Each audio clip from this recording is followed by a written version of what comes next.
Okay, so this is a response, part two, to Colonel of Wisdom, but this is not pertaining to domestic violence. It's pertaining to, like, how to become a better criminal within prison.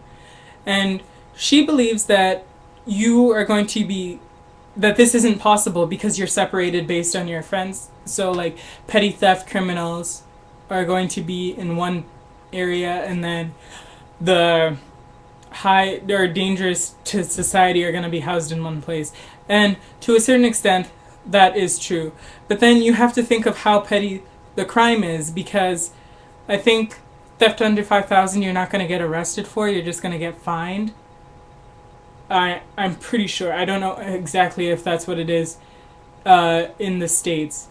I think theft under 5,000 you can just pay it off.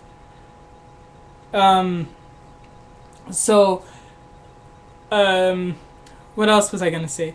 But even then, if you're keeping the thieves with the thieves, even if you're a minor thief and you have this, like, assault with a weapon or armed robbery thief together, you don't think they're going to exchange tips? Everybody's talking in prison. Like, especially on the yard, you're out there trying to assert your dominance, your masculinity, and, like, you may exaggerate a bit on what you've done, but in general, there's going to be communication, exchange of ideas, that sort of thing. They're not completely isolated from each other. Not just that, there's a lot of crime that goes on within the prison. Think about it. Men are raping each other. There's drugs being smuggled in.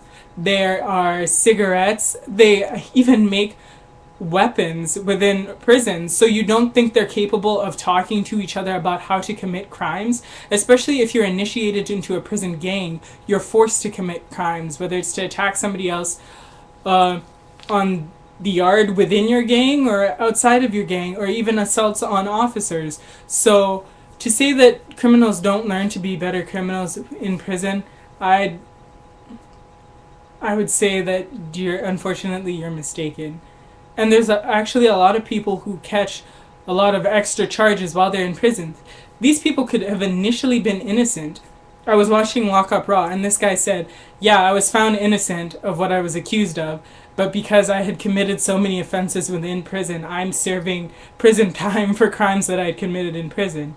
Which I personally don't think is fair, because, like, on the one hand, he did commit a crime, but at the same time, if you hadn't put him in prison, he wouldn't have been in that situation to commit a crime.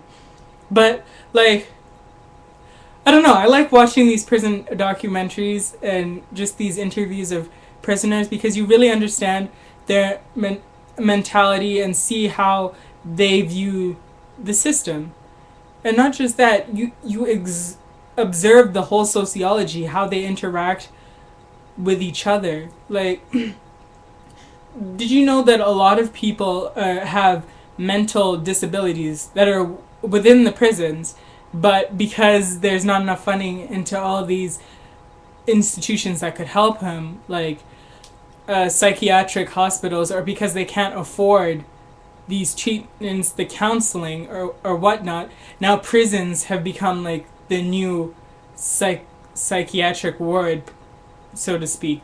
And I don't even know if these people are really truly trained to deal with all these disorders. Like, you may have a psychiatrist or a counselor, or a prison counselor, who's trained to deal with, like, maybe the emotional rage aspect of the prisoners, but then you have somebody with schizophrenia show up into your office. Like, you may not know how to handle that. And a lot of the time they're administering all these drugs to the prisoners. I don't know. And if you also think about it, prisoners, to me, when I view the prison system, I think that it needs a lot of reform. We need to teach these people how to be productive parts of society. Otherwise, why even bother letting them out? Like, or how does that make any sense? Not just that, you have these people working within prisons, the ones who have good behavior, and they get paid next to nothing, and that money they have to pay back is restitution to the state. So essentially there's like slave labor going on in prisons, because these people are working for free. Yeah, they're fed enough just so that they can survive, I mean, you have to keep them relatively healthy. I mean, or you'd be in like human rights violations. But there's limited mobility. You control their every movement.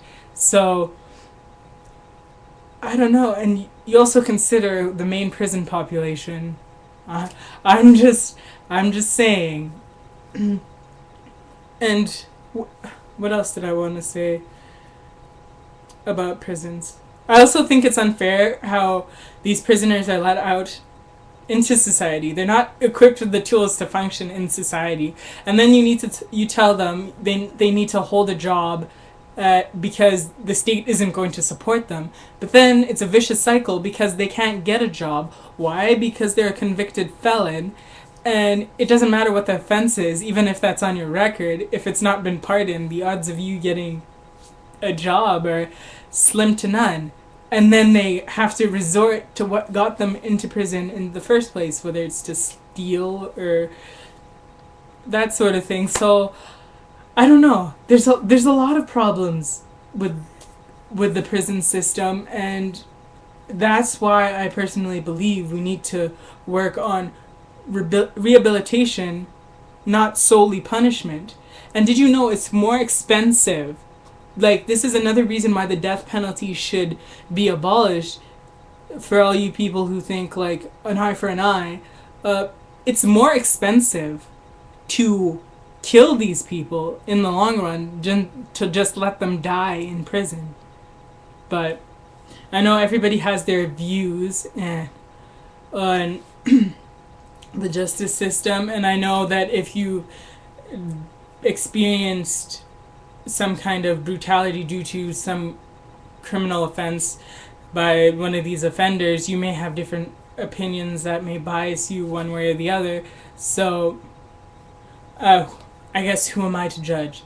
But that's just how I felt about how you felt on the topic of prisons.